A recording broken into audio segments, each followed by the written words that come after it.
Bienvenidos a Asia Pacífico 2024. Yo soy Jorge Antonio Chávez. Este mes vuelven las reuniones de APEC Perú 2024, en las que se tratarán temas como minería y protección del consumidor. De inmediato damos inicio al primer bloque del programa.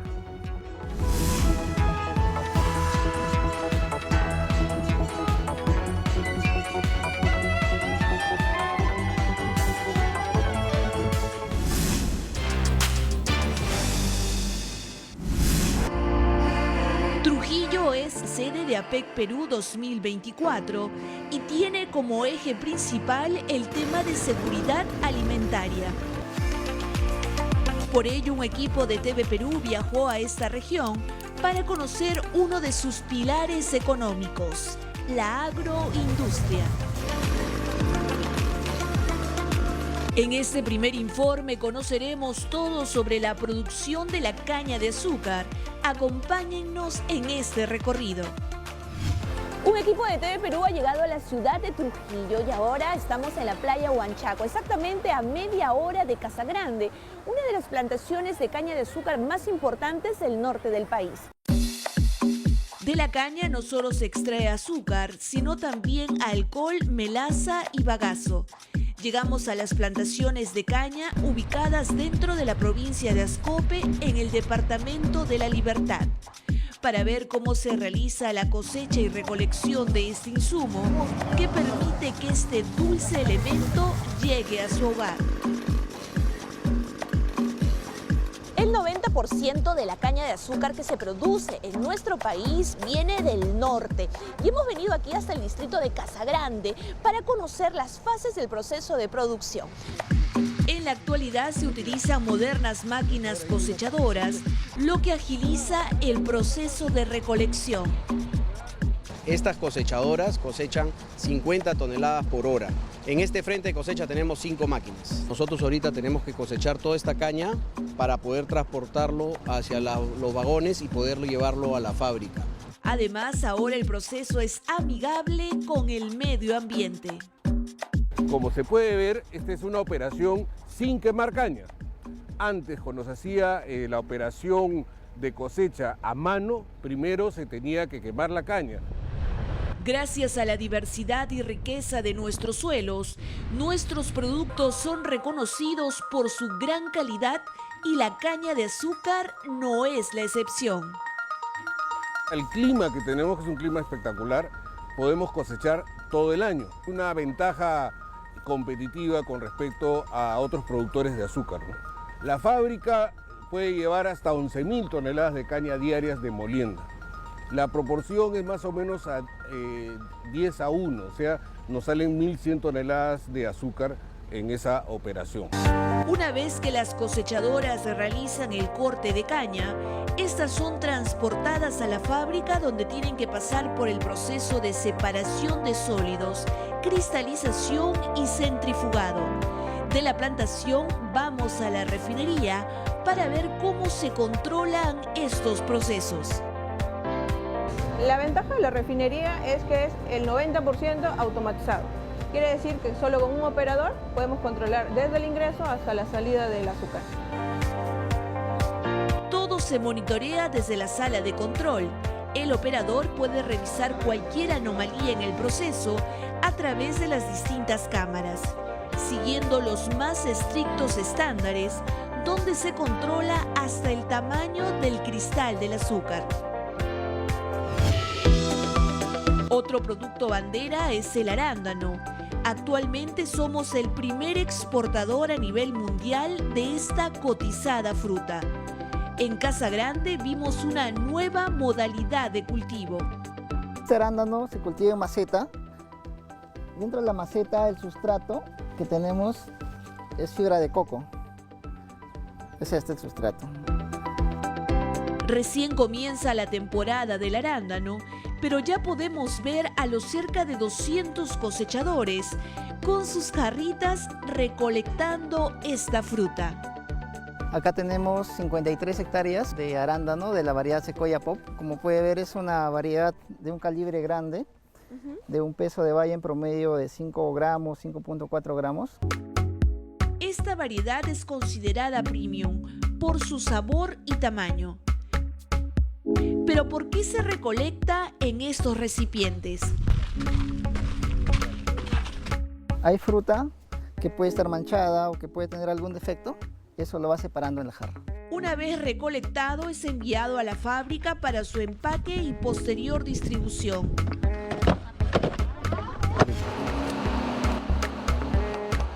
En la campaña de los años 2023-2024, Perú exportó 222.000 toneladas de arándanos frescos y Estados Unidos concentra más del 50% de la exportación de este producto. Todos estos cultivos son para exportación en su mayoría. Vamos a mercados europeos, al Asia, a Estados Unidos. Con este potencial de mercado, ¿cuáles son las expectativas por la inminente inauguración del megapuerto de Chancay? Con ese puerto definitivamente vamos a tener mucho más alternativas interesantes. Mientras acá generemos más empresas, se va a generar más fuentes de trabajo, más divisas.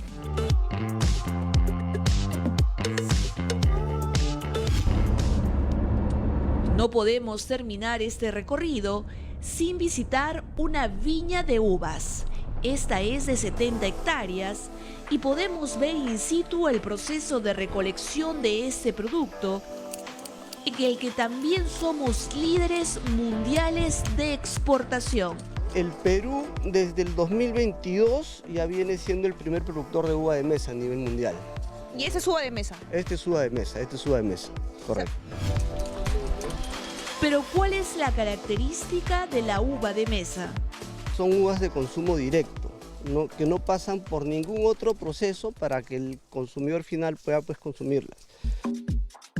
En esta temporada se ejecuta el raleo, que es el corte para dejar espacio entre racimo y racimo y así mejorar su calidad. Este corte es con tijerita, no es como en otras frutas que a lo mejor con la mano, ¿no? Porque acá tienen que sacar el racimo. Todavía no hay una máquina que pueda reemplazar la actividad laboriosa, la actividad manual que hacen las señoras, ¿no? En 2023, Perú inició la exportación de uva de mesa a Japón, uno de los mercados de mayor demanda, por sus más de 125 millones de consumidores. Pero como primer agroexportador mundial, tenemos además otros destinos importantes. Vendemos a Estados Unidos, a Europa y a Asia, ¿no? El mayor porcentaje es Estados Unidos. La agroindustria es un motor de nuestro desarrollo económico y social. Se espera que este año las exportaciones en este rubro alcancen los 66.000 millones de dólares.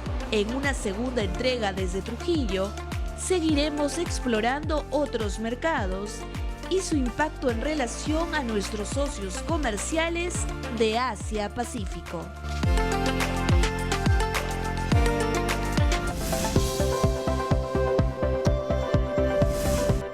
Y continuamos en Asia-Pacífico 2024 y ahora vamos con nuestro segmento La Clase. Y el día de hoy vamos a hablar sobre el diálogo de seguridad cuadrilateral. Y una pregunta que cae de madura es: ¿el diálogo de seguridad cuadrilateral es la OTAN del Indo-Pacífico? ¿Es una alianza militar? Y la respuesta contundente es no. No estamos hablando de una organización internacional que tenga un tratado fundacional que plantee obligaciones, no tiene una secretaría permanente, no tiene autonomía jurídica. Estamos hablando de un foro diplomático informal que está integrado por los Estados Unidos de América, por la India, por Japón y por Australia. Este mecanismo fue creado en el año 2004 tras el tsunami en la región del Índico. Y la idea era proponer soluciones y propuestas y cooperación para la reconstrucción de las zonas que habían quedado devastadas por el tsunami. Digamos que en su primera versión auroral, el diálogo de seguridad cuadrilateral, ahora llamado Quad, era conocido como el Tsunami Core Group o el Grupo Central del Tsunami. La idea era fundamentalmente brindar cooperación para la recuperación de las zonas devastadas por el tsunami en el sudeste asiático. Pero hacia el año 2006, durante el periodo de Abe Shinzo, primer ministro de Japón, se comienza con el diálogo de seguridad cuadrilateral dándole un contenido distinto, que buscaba preconizar un orden regional basado en reglas y que veía con cierta preocupación el crecimiento de la proyección política, económica y militar de China en la región del Indo-Pacífico. Pero este mecanismo de cooperación informal se fue debilitando hacia el año 2008. Hay que entender que estábamos en el contexto de la crisis económica internacional de esos años y las prioridades estaban en otro lado, ciertamente, y China jugó un rol fundamental para ayudar al mundo a salir de esa crisis, principalmente a los países asiáticos. Pero el ímpetu de este mecanismo de cooperación diplomática entre la India, Estados Unidos, Japón y Australia fue retomado en el año 2017 con la asunción de Donald Trump en la presidencia de los Estados Unidos, y una retórica que propendía a la contención de China en el Indo-Pacífico. Hay que considerar que tanto Japón como Australia son aliados de tratado de los Estados Unidos, tienen tratados de defensa mutua. No sucede lo mismo con la India, que la India, recordemos que tras su independencia adoptó una política exterior y de seguridad de no alineamiento, es decir, ha tratado de no alinearse con ninguna potencia. Pero ciertamente para la India formar parte de esta comunidad, de este diálogo que comprende a democracias, es importante porque la India tiene problemas en 3 zonas con la China, ¿no? En áreas limítrofes, es decir, la frontera entre China y la India no está claramente definida o delimitada hasta la actualidad, y esto ha generado una serie de tensiones. Las áreas en las que se quiere generar lo que Abe Shinzo, el ex primer ministro del Japón, le llamaba un diamante de seguridad democrática. Lograr que las cadenas de suministro y las cadenas productivas puedan desacoplarse de autocracias, esto parece ser un guiño directo hacia China, y fortalecer la cooperación en materia tecnológica, en materia de respuesta a desastres, el también crear nuevos estándares en materia de tecnologías críticas como la inteligencia artificial. El Quad o el diálogo de seguridad cuadrilateral, como he dicho, no es una organización internacional que tenga una secretaría permanente, sino que es un mecanismo informal, y la manera en la que se han llevado a cabo reuniones en el marco de esta iniciativa es fundamentalmente a nivel de ministros de Relaciones Exteriores, aprovechando eventos como la cumbre del G7 o la cumbre de los países del ASEAN, en la que estos países participan como observadores. Así que sin duda es una iniciativa muy interesante, aunque China la ve con recelo porque entiende que es una iniciativa que busca contener la legítima proyección de poder que China tiene en la región del Asia-Pacífico, y China teme que se pudiera construir una alianza militar formal entre estos países, con los que tiene algunas dificultades, ¿no? Con el Japón en el Mar del Este. Vemos también que existen dificultades con los Estados Unidos por la posición que China tiene de cara al mar meridional de China, por los problemas limítrofes que la India tiene con China en 3 zonas diferentes, y por el temor que tiene Australia con respecto a la proyección de China en el Pacífico Sur. Así que China tiene un legítimo recelo de cara al crecimiento y a la evolución de este mecanismo de cooperación diplomática. Así que espero que les haya parecido interesante conocer más sobre el diálogo de seguridad cuadrilateral. Nosotros vamos a una pausa y volvemos con más en Asia Pacífico 2024.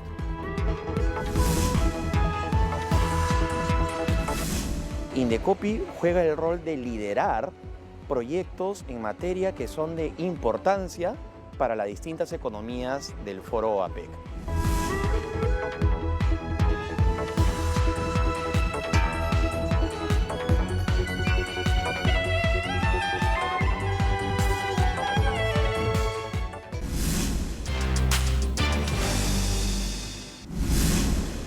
Continuamos en Asia Pacífico 2024 y ahora vamos a tener una entrevista con Abelardo Aramayo, quien es secretario técnico de la Comisión de Fiscalización de la Competencia Desleal de Indecopi.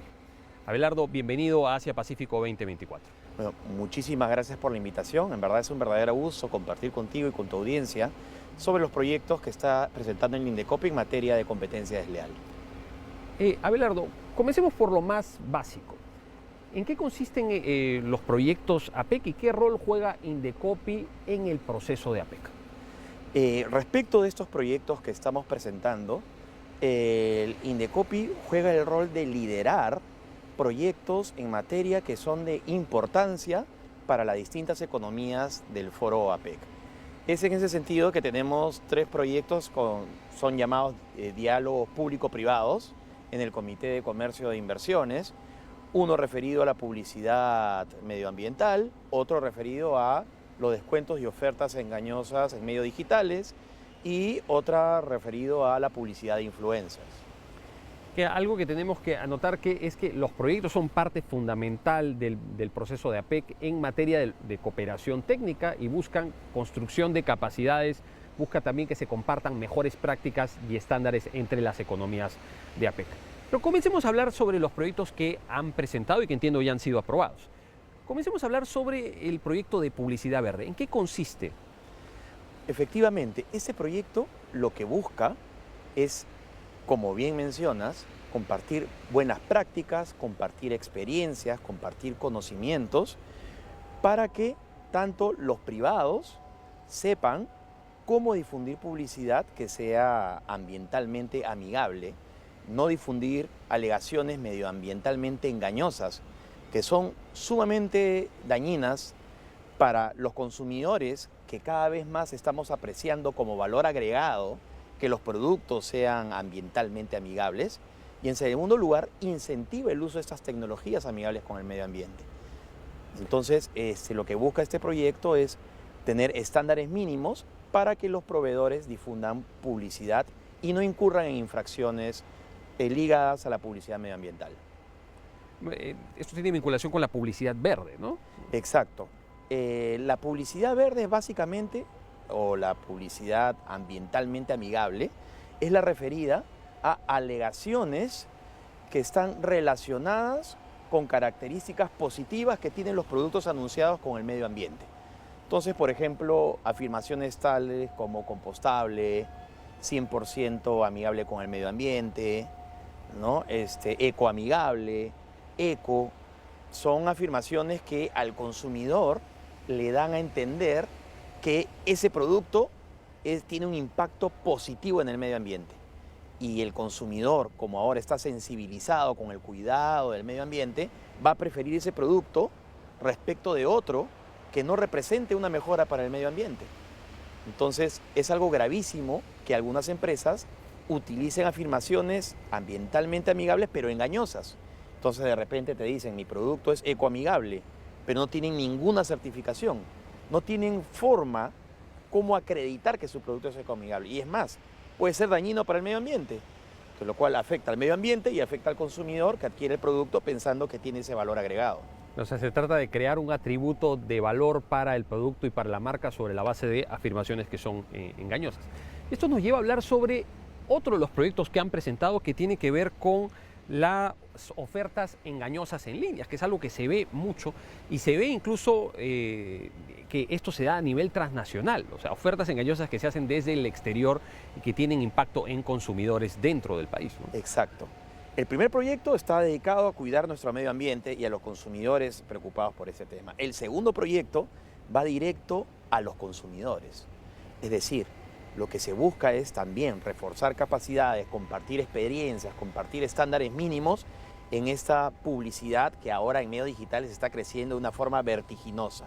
Entonces, básicamente lo que se busca es asegurar que las ofertas y promociones sean tales, es decir, que realmente le reporten un beneficio al consumidor, no que un producto esté siendo ofrecido a un precio determinado, digamos 10, y un día sube a 20 y al día siguiente sale una oferta señalando que está 50% de descuento y lo vuelven a vender a 10. Entonces el consumidor ve esa afirmación y dice, este producto está rebajado en 50% y también le da un atributo de mejora económica, de ahorro, que no tiene el producto, porque en realidad toda esa campaña publicitaria es engañosa. Y eso lo estamos viendo mucho en publicidad digital en línea, a veces en Viernes Negro, ¿no? Estas ofertas por temporadas en las que se publicitan descuentos espectaculares, pero en realidad simplemente son artimañas publicitarias para llamar la atención de los consumidores. Eso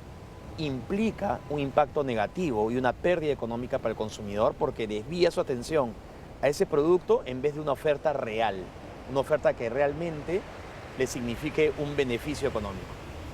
Y precisamente, bueno, ahora la comunicación ha cambiado mucho en el mundo, no solamente hablamos de medios de comunicación escrita o de televisión, sino que también existen comunicadores a través de plataformas digitales y entre los comunicadores pues están los influencers.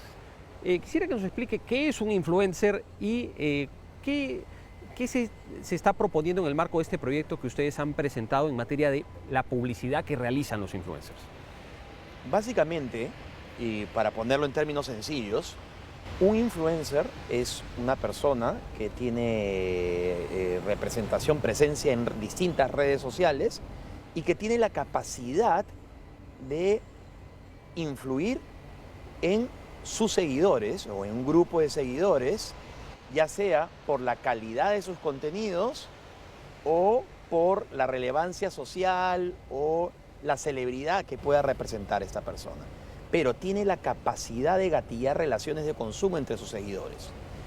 Ahora, no es necesario, o digamos que no hay un número promedio de seguidores que deba tener una persona para ser considerada influencer. Puede haber influencers que tienen 50.000 personas o millones de seguidores, como ese conocido MrBeast, o pueden haber influencers que tengan como seguidores a 20 personas, pero un nicho de mercado muy reducido, pero muy representativo y muy potente económicamente. Ahora, estas personas que realizan esos contenidos y con esta capacidad que tienen de inducir a sus seguidores a tener relaciones de consumo, pueden fácilmente engañarlos, ¿no? Entonces lo que se busca con este compartir experiencias es evitar que el influencer utilice ese poder que tiene sobre sus seguidores para inducirlos a error. Sobre todo sobre un atributo muy importante. El influencer muchas veces comenta algunos productos o servicios o prestaciones, ¿no? Tenemos influencers de todo tipo. Los seguidores de estos influencers pensamos que lo hace por la capacidad o el conocimiento que tiene esas actividades. Pero a veces el influencer está siendo financiado por empresas privadas o por anunciantes para que dé una reseña en algún sentido. Entonces ahí sí habría un engaño al consumidor porque está ante una publicidad. No estamos ante un contenido imparcial de un especialista que nos está aconsejando, sino estamos ante alguien que está siendo pagado por una empresa para que nos diga que el producto es bueno o no. Entonces los influencers, y en la legislación comparada que estamos revisando, estamos viendo que deben transparentar e informar a sus seguidores cuando estamos ante publicidad y cuando es un contenido propio del influencer imparcial. Claro, por un lado tenemos una actividad profesional como la de la publicidad y por otro lado, bueno, está el derecho a la libertad de expresión. Exacto. Pues hay una contraposición de bienes jurídicos en cierta medida. Pero ¿qué retos plantea la fiscalización de los influencers? O sea, porque tenemos un país en el que hay una situación de informalidad de la economía y esta situación de informalidad no solamente se da en el sector empresarial, sino también en el sector de la comunicación, en el sector de los influencers seguramente también. O sea, ¿qué dificultad hay en llevar a cabo acciones de fiscalización en relación a los influencers? En realidad, muy buena pregunta porque ahora tenemos que monitorear no solamente los medios tradicionales, tenemos que monitorear sobre todo las redes sociales. Entonces, se imaginarán que el universo de anuncios es muy grande, es significativo. Por eso, con el personal poco que tenemos, que son pocos ojos destinados a revisar la publicidad que se difunde a nivel mundial y que pueda tener impacto en el Perú, escuchamos mucho y monitoreamos las redes sociales, recibimos denuncias informativas, estamos muy atentos a, por ejemplo, cuando el consumidor en una red social comenta algo negativo que se ha visto engañado, tomamos ese comentario e iniciamos una investigación de oficio. Por ejemplo, tuvimos un caso muy interesante hace algunos años de un influencer que estaba promocionando un aplicativo móvil de taxi en moto lineal. Y ese servicio estaba prohibido, ¿no?, por la legislación peruana. Pero además de estar promocionando un servicio prohibido, estaba mostrando como que él estaba contento con el servicio y lo recomendaba, cuando en realidad la empresa le había pagado para que lo haga. Entonces, nuevamente, no era un comentario imparcial, neutral, sino que era una publicidad que se estaba escondiendo como un material recreativo. Entonces, eso nos llegó a raíz de denuncias en redes sociales y iniciamos una investigación de oficio, iniciamos el procedimiento administrativo sancionador y sancionamos al influencer que cometió esta práctica. Y también hay una responsabilidad en la empresa, ¿no? Exacto. Ambos tienen su responsabilidad individual, ¿no? Porque la empresa es la que lo contrata, ¿no? Entonces el influencer es parte de una cadena de actos que culminan en la realización de una infracción, ¿no? Entonces el influencer, en este caso, la empresa siempre como anunciante va a ser responsable, pero el influencer en estos casos puede ser responsable incluso puede ser considerado como un medio de comunicación, puede ser considerado también como una agencia de publicidad porque es el que elabora el anuncio. Y en los casos en los que el influencer crea un propio producto y lo promociona, y es un producto suyo, es su marca, el influencer también tendría la condición de anunciante, ¿no? Claro, y esto entraña todo un reto a la hora de graduar las sanciones, porque si el influencer además es el dueño de la empresa, pues hay un ámbito de responsabilidad que es incluso mayor, ¿no? Exacto, ¿no? Básicamente lo que se va a evaluar, para ponerlo en términos sencillos, es el beneficio ilícito que ha obtenido esta persona al momento de difundir ese anuncio que es ilegal, ¿no?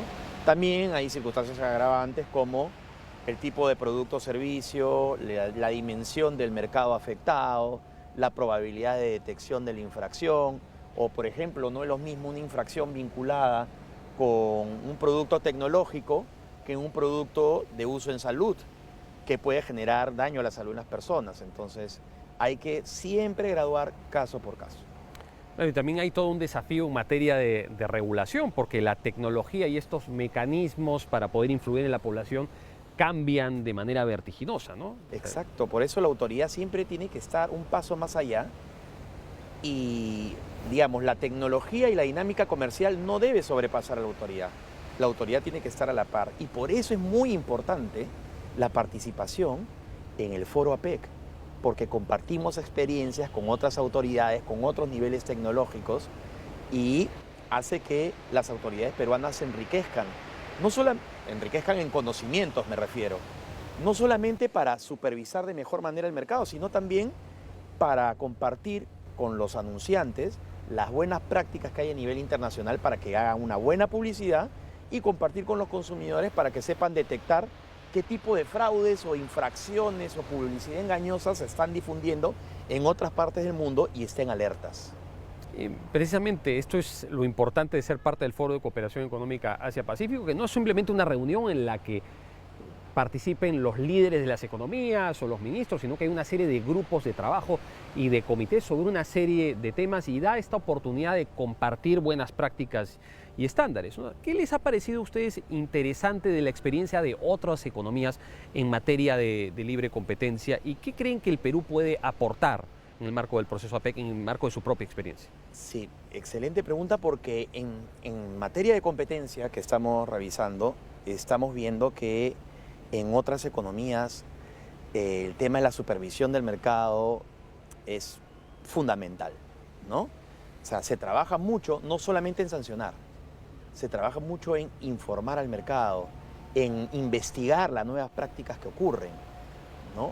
Como mencionaba, la autoridad tiene que estar siempre un paso más adelante y todo ese conocimiento que estamos compartiendo en esos foros lo aplicamos al medio peruano, ¿no?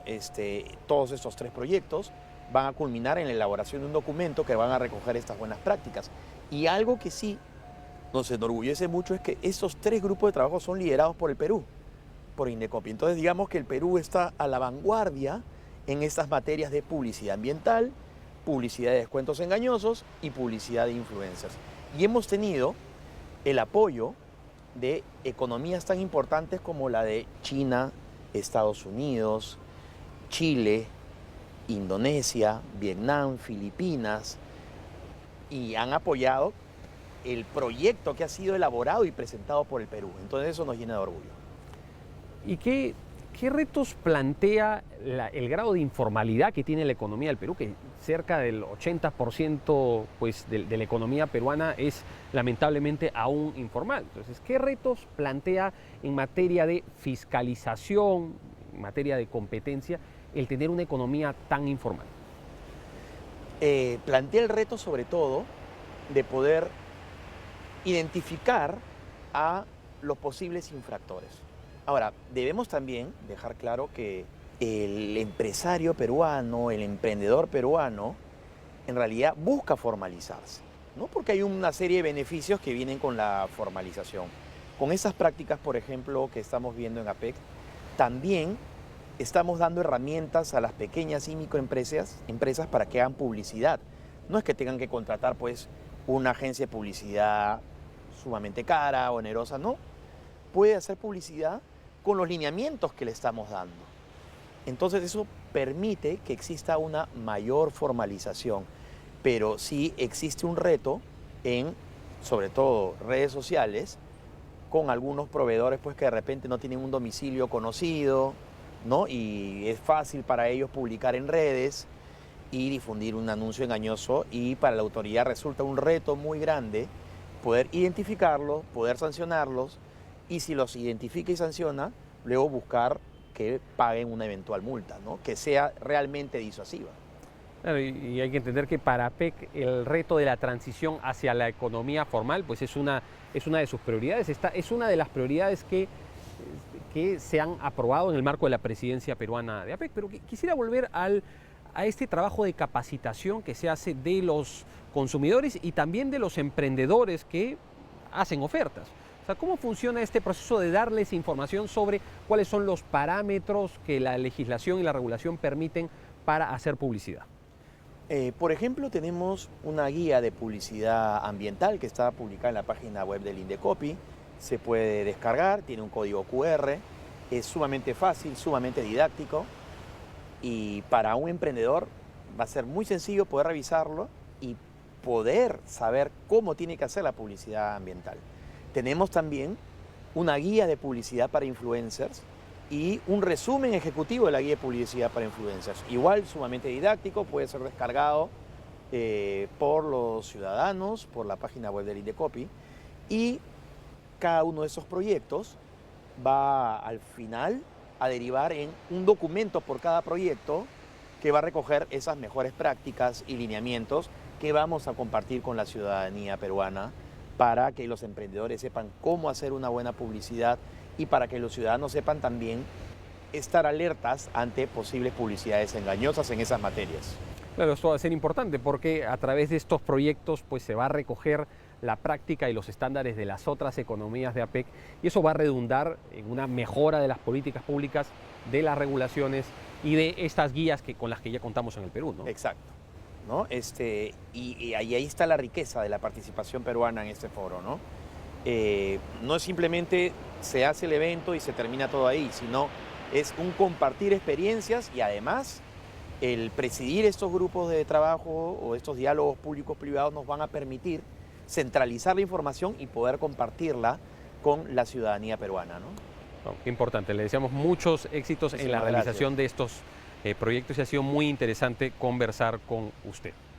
Muchísimas gracias, feliz de estar en esta entrevista. Ha sido Abelardo Aramayo de Indecopi, con quien hemos hablado sobre temas de competencia. Nosotros ahora vamos a una pausa y volvemos con más en Asia Pacífico 2024.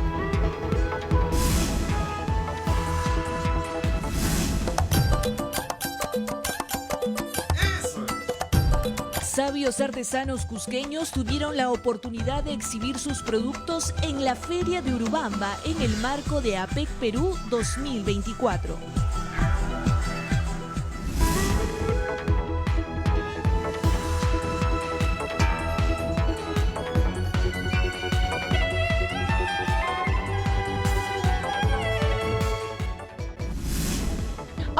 conocer esta feria de emprendedores exitosos desde Urubamba, en el Cusco, porque los turistas del bloque APEC no solamente se enamoran de la magia, el colorido y diversidad de los productos, sino de la historia que hay detrás de cada uno de ellos.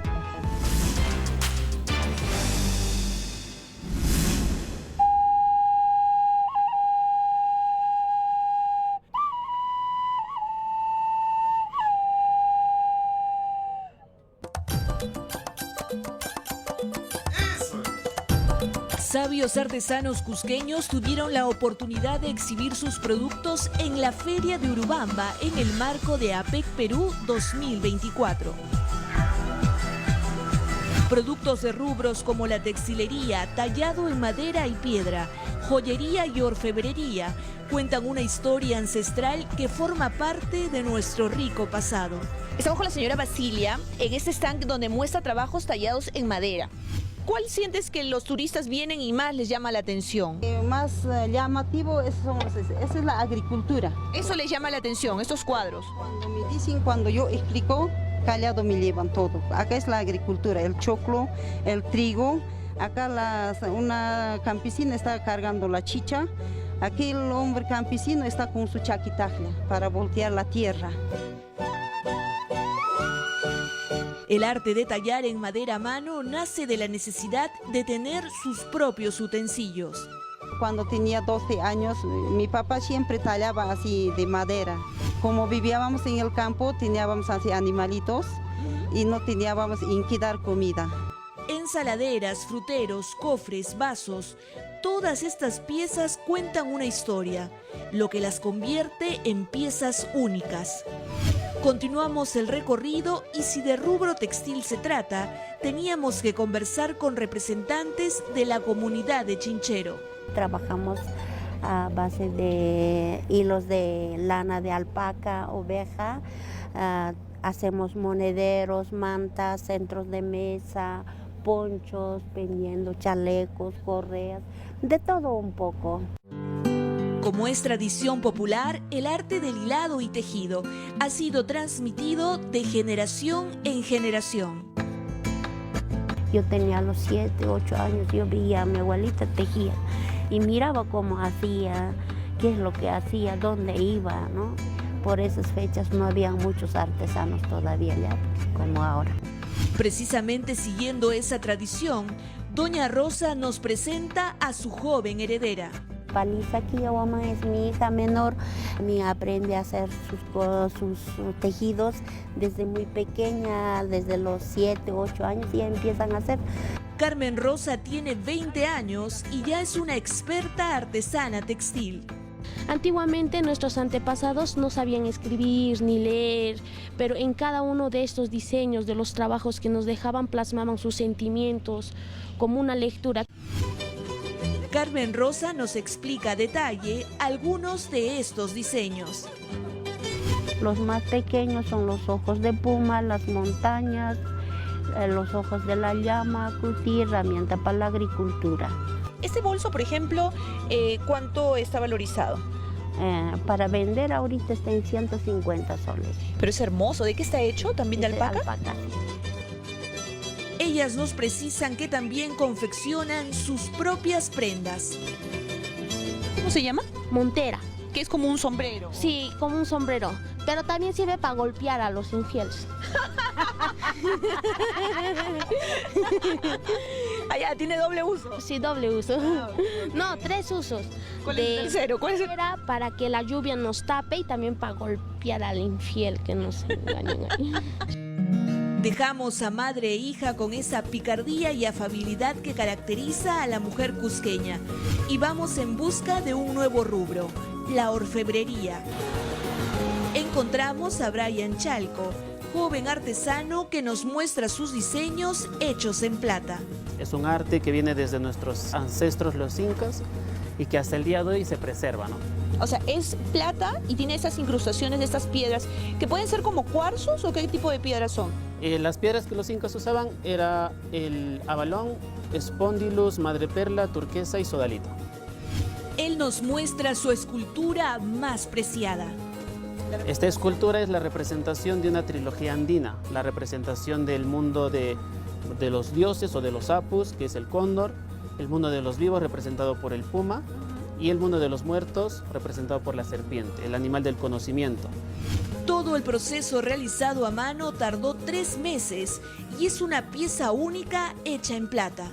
¿Y cuánto está valorizado este trabajo? Esta pieza está en 7.500 soles. 7.500 soles. Piezas de joyería como aretes y gargantillas con incrustaciones de piedras como la turmalina también forma parte de sus cotizados trabajos. Pero en esta feria también encontramos artesanía ligada a la tecnología. Y es que las creaciones peruanas también pueden ser diseñadas por computadora. ¿Ustedes sabían que con artesanía digital pueden hacer prácticamente todo? Aquí en Urubamba, en Fab Lab Perú, por ejemplo, tenemos este material que es biodegradable, donde está grabado APEC Perú 2024. Conversamos con Delia Barriga, directora ejecutiva de Fab Lab Perú, quien nos brinda más detalles. O sea, como nosotros, un diseño que podemos tener en la computadora, hoy en día es factible llevarlo al mundo físico, tanto con impresoras 3D como máquinas CNC. Este tipo de tecnología ya es utilizada por nuestros socios comerciales de Asia-Pacífico para reducir sus costos. La artesanía digital está siendo mayoritariamente utilizada en la industria textil. Las telas para las diseñadoras, para las artesanas, para hacer botones, para hacer aretes, para poner en la cartera, para cuero. Dentro de la agenda de APEC Perú 2024, se han implementado estos espacios para mostrar al mundo, a través de diversos productos, la iconografía de nuestras creaciones culturales. De esta manera se busca impulsar el desarrollo de nuestra artesanía, que ofrece a nuestros socios de la región APEC productos únicos con una huella 100% peruana.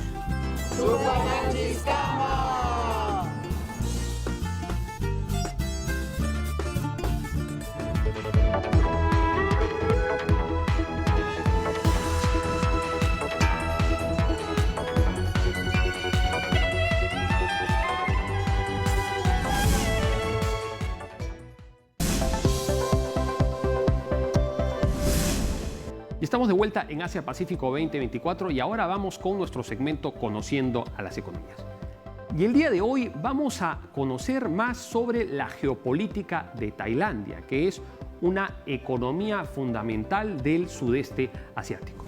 Hay que decir que Tailandia es un país que tiene una historia bastante antigua y que es sin duda uno de los estados líderes del sudeste asiático, pero que hacia fines del siglo XIX se constituyó en un estado tapón, es decir, no estaba bajo el control efectivo de ninguna potencia europea. Recordemos que ya se había constituido la Indochina francesa en lo que actualmente serían Laos, Camboya y Vietnam, y ya existía una presencia británica muy importante, no solamente en lo que actualmente es Malasia, sino en el Raj británico, que era el subcontinente indio y que incluye lo que actualmente es Myanmar. Así que el territorio de Tailandia se convirtió en una zona de amortiguamiento entre el imperio francés y el imperio británico y no estuvo bajo control efectivo de ninguna de estas potencias. Una característica muy importante que tiene Tailandia es que es un país bioceánico porque tiene proyección